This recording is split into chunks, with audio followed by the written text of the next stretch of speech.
Hello friends, I'm Saurabh from SimplyTech. In this video, we will see various options to convert an image into link.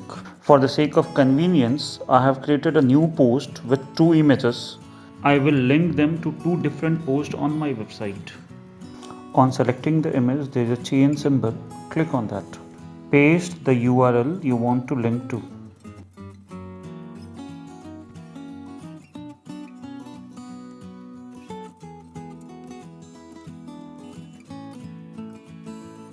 The new post will open in the same tab.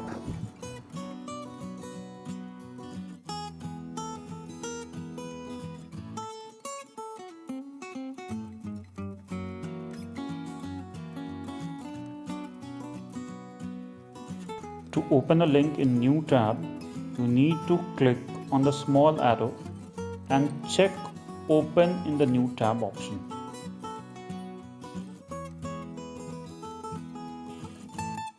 Let's check how it works.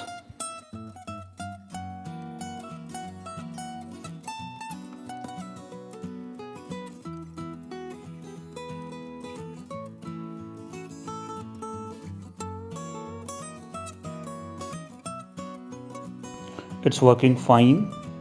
Thank you. If it was helpful, like the video and subscribe my channel.